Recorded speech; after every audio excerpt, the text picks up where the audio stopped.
Hi, Kevin. Well, the problem here is that the Justice Department arrested an Iranian man abroad for breaking American law. It would be like if an American was arrested here in the United States for breaking another country's law. So what's going on here? And is this setting a precedent for the American government to go around the world and arrest whoever they want? Well, joining me to help discuss this is expert control attorney Cliff Burns. Cliff, thanks so much for joining me. Thank you. So first of all, I just want to ask you, is this legal? How is this not a violation of international law?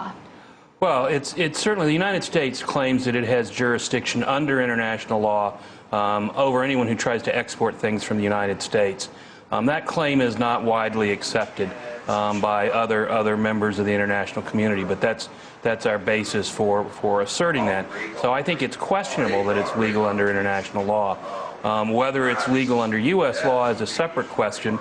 There is a D.C. court that had held that the part of the Export Control Act, the Arms Export Control Act, didn't apply to foreign activities of foreign persons overseas.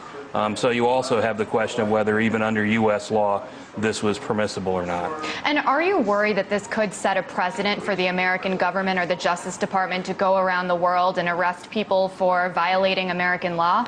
Well, the U.S. government has done that in other instances. I think most notably there was an arms dealer, a fellow named Jacques Monsieur, who was really an arms dealer. Now, this guy seems to have been more of a small player and a procurement agent for the Iranian government.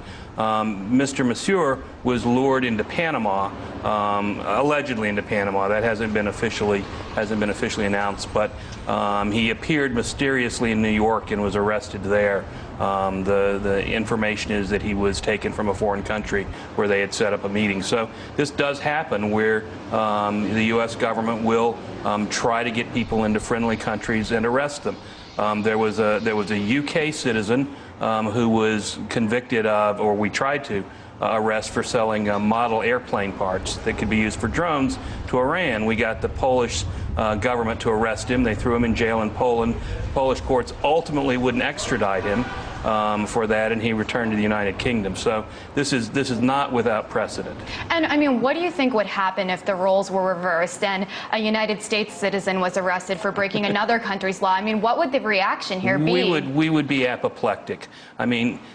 Presumably things that Twitter did or Facebook did to supply web space to Iranian dissidents could be seen as sedition under Iranian law. And if somebody who worked for Twitter was captured by Iranian agents in a foreign country, say in Lebanon or somewhere, and then thrown into a U.S. prison in solitary confinement, and secretly with a sealed indictment, well, we would be beside ourselves. And we're hearing a lot in the American media right now about these 3 American hikers who were arrested in Iran, and they're set to stand trial over there. How do you think this case is going to affect them? Well, the Iranians have said explicitly that they're linking the two. They've decried, today they decried this verdict. They said it was a violation of international law, both by Georgia and by the United States, and that they'll take all of that into consideration in trying these 3 hikers, and they've now announced that they'll try them for espionage. It seems more of a trumped-up charge in that case. And again, the one difference is, of course, the 3 hikers actually walked into Iranian territory, even if unintentionally. Here, the guy who was brought to the U.S. hadn't come voluntarily to the United States. So it presents something of a different situation. Well, Mr. Burns, I want to thank you so much for your insight, and it'll be interesting to see how this case does affect those 3 American hikers. We'll certainly be keeping you updated about that from here in Washington, D.C. But for now, Kevin, it's back to you. Priya, Cliff Burns, thank you very much. Appreciate it.